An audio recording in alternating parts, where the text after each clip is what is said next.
Dan pemirsa, Metro TV Newsroom malam ini akan dipandu oleh Ade Mulya,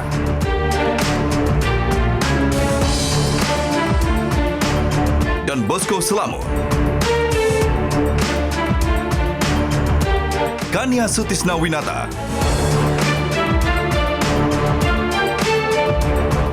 Fitri Megantara.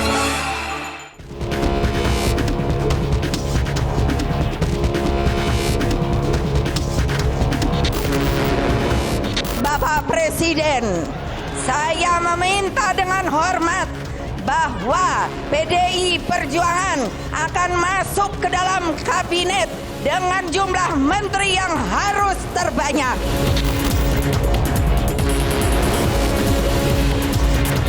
Kita tidak minta yang terbanyak, kita menyediakan kader sesuai dengan permintaan. Kamu tahu enggak? Tahu. Kabinet itu apa? Kabinet itu adalah hak prerogatif presiden. Menteri itu adalah hak prerogatif presiden.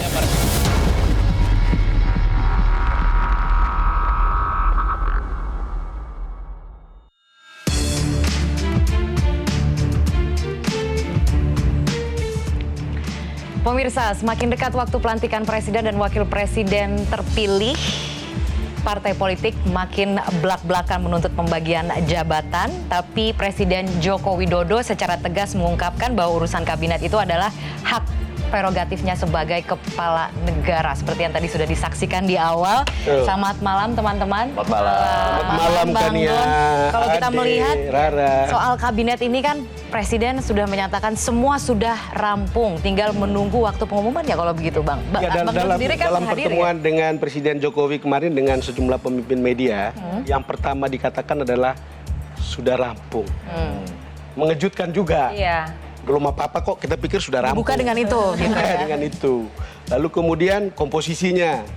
Komposisi kabinet 45% untuk parpol, 55% Profesional. untuk profesional. Ya. Itu berarti kira-kira 15 berbanding 19 lah. Lalu kemudian dibilang koalisi sudah cukup. Ya. Jadi 62% itu koalisi di DPR, itu jumlah yang cukup besar. Oke. Dengan Artinya begitu- tidak ada pintu lagi untuk Ya. di luar koalisi ya untuk Nah, dengan begitu misalnya Gerindra atau Demokrat mungkin tidak akan ada di dalam. Di dalam Mungkin- kabinet. Ya, mungkin di luar itu mungkin. Oh. Kan kita belum tahu. Ya. Lalu kemudian Pak Jokowi juga berkali-kali menggunakan kriteria yang diinginkannya. Yang juga sudah banyak yang diketahui. Tapi dia bilang kemarin itu dua hal harus dipunyai oleh seorang menteri yang akan dia pilih. Yang pertama, punya kemampuan eksekusi yang mumpuni. Kedua, mempunyai kemampuan tata kelola atau kemampuan manajerial yang juga mumpuni. Dua-duanya harus ada pada satu orang. Beliau mengatakan punya pengalaman. Di waktu yang sekarang ini atau sebelumnya, ada yang punya kemampuan eksekusi tapi tata kelolanya nggak bagus. Siapa saja tuh Bang? Itu tidak perlu kita sebut karena kemudian ada beberapa disebut contoh, tetapi itu nggak enak disampaikan. Ada orang yang punya kemampuan tata kelola yang bagus, tetapi tidak punya kemampuan eksekusi yang bagus. Jokowi ingin dua kategori ini Ingin ada dua di kategori itu harus dipunyai oleh seorang menteri yang akan dia ini. Menyebut beberapa nama, siapa lagi yang akan dari yang ada sejumlah yang akan dipertahankan. Ya. Karena prestasinya, Oke. maupun karena presiden masih senang. Artinya muka lama akan banyak menghiasi Akan kabinet. ada muka lama. Kadang-kadang dia bilang akan ada orang yang mungkin orang bilang bandel, ngeyel. Oke. Itu kita Tapi bisa berani. ngira-ngira ya Akan siapa ya. dipakai. Lalu kemudian kita nanya beberapa nama. Iya. Ini ada, ya saya tahu nama ini dikomplain banyak orang. Oke. Tetapi saya paham dia adalah eksekutor yang bagus. Oke. Kita pun ya presiden yang Tapi paling. sekitar 5-10 orang lah ya Bang yang akan bertahan di kabinet di periode kedua ini. Kalau melihat gambaran yang ada, angka 5-10 itu mungkin. Karena kemudian akan ada dari partai yang tetap dipertahankan, tapi ada juga Profesional. misalnya orang yang betul-betul disenangi sama presiden karena dia juga butuh, kemudian ada beberapa profesional. Saya kira Oke. Kira-kira angka itulah, tapi tidak mungkin di atas angka yang misalnya orang bilang 50% dipertahankan. Saya tidak ingin mendahului, tapi kalau lihat cara Pak Jokowi mengejar target-target ke depan, rasa-rasanya dia sudah punya pilihan. Ingat baik-baik bahwa Jokowi yang sekarang berbeda dengan Jokowi 2014. Yang sekarang dia tahu betul apa yang dia mau. Kemudian dia makin kenal banyak orang siapa yang dianggap paling mampu dan semakin tajam analisanya begitu ya. Dia sudah kenal betul masalahnya, jadi kemudian dipertahankan di posisi yang sama atau kemudian dipertahankan tapi digeser posisi yang mungkin kewenangannya lebih luas. Bisa terjadi. Tapi yang menarik adalah mengenai memang kategori eksekutor, harus top eksekutor dan kemampuan manajerial yang kuat. Apalagi kalau misalnya kita ketahui ini merupakan periode kedua Presiden Jokowi, kemudian nanti yang memimpin, tidak ada lagi episode berikutnya. Karena itu dia seringkali bilang ini tanpa beban dan banyak orang kemudian yang menilainya bahwa memang kabinet Jokowi ini harus diperhitungkan dengan matang sebagai bentuk legacy Jokowi ke depannya. Karena kemudian tidak ada lagi episode-episode berikutnya dari pemerintahan Jokowi. Presiden menyebut tanpa beban dan dia akan berani menentukan. Jadi kalau ada yang meminta banyak, kasih kursi banyak, saya rasa juga belum tentu. Kalau misalnya sekarang partai-partai koalisi tidak menghendaki ada partai baru yang dari luar yang masuk, menurut saya ini adalah harga yang seimbang untuk kemudian Jokowi mengatakan, saya yang tentukan dong. Nah, kira-kira begitu ya. Tapi kalau tadi juga disampaikan secara tegas di awal begitu, apa itu kabinet? Adalah hak prerogatif presiden. Dia ngomongnya ke wartawan, tapi sebetulnya bukan ke wartawan. Sama dengan mengirim sinyal begini. Sekarang semua sudah rampung. Saya tidak yakin bahwa betul sudah rampung, tetapi kan kita harus percaya.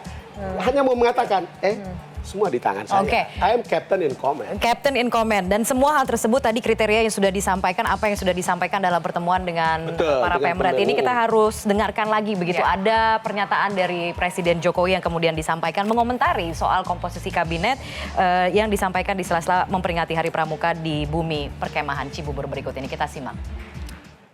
Ada yang umur-umur itu betul, yang muda, yang setengah muda, campur ada yang setengah tua, ada juga. Lebih banyak partai atau non partai? Mungkin perkiraan saya berapa? 55-45 lah. 55-45? Iya, profesional 55-45 dari partai. Jadi formulasi yang sama disampaikan tadi 45-55. Yang saya ingat, setengah muda. Setengah tua itu seperti apa? Saya ingat akan ada yang di bawah 30 tahun. Tetapi tidak dari partai politik. Coba aja kita sekarang sigi di parpol-parpol yang punya track record manajerial yang bagus, yang punya track record bisnis atau apapun yang bagus, tata kelola manajemen yang bagus, yang mungkin dari partai. Kalau kita ketemu mungkin ada di situ, tetapi kemarin itu dikatakan bukan dari partai. Tapi kalau saya berharap sih memang ini benar-benar prerogatif, terutama ketika bicara soal tata kelola. Ada kementerian-kementerian yang selama ini kalau menurut saya soal sinerginya kurang. Ini sinergi kan di bawah tata kelola ya. Apalagi kalau kita lihat kabinet sekarang akan fokus pada SDM. SDM ini kan akan jadi fokus. Nah, kalau kita lihat masalahnya PR-nya ke depan ini adalah, saya dapat data dari Bank Dunia, 54% pekerja Indonesia stunting. Jadi dia pernah stunting dan ini akan berpotensi menghasilkan orang yang stunting berikutnya. Artinya ini ada Kemenkes, Kementerian Sosial, Kemendes, BUMN, ini juga harus punya sinergi yang baik. Di soal pangan juga, mungkin bagannya juga sangat-sangat aware begitu ya dengan informasi-informasi bahwa soal Kementerian Pertanian, Kementerian Perdagangan yang datanya selalu tidak match dari dulu sampai sekarang.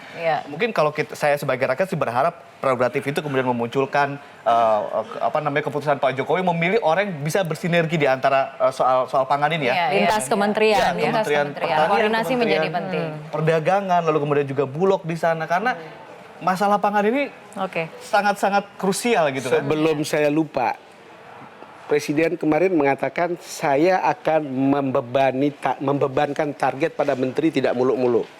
Konkret. Dia bilang misalnya begini, saya mau menunjuk seseorang menjadi menteri ESDM. Saya kasih target, bangun selama you di situ, bangun 10 kilang minyak. Itu aja, nggak usah muluk-muluk. Ke Menteri PUPR misalnya, udah Menteri PUPR bangun 60 bendungan baru, udah segitu.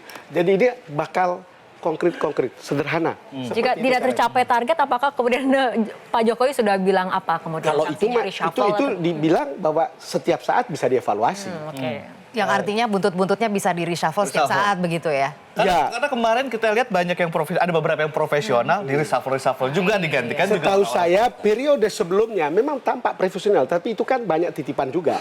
Yang kemudian setelah dilihat, oh kinerjanya nggak bagus menurut ukuran Jokowi. Ada 3 kali reshuffle tepatnya pada saat kabinet 2014-2019. Kita kemudian bisa lihat gitu, apakah penggantinya lebih perform atau tidak.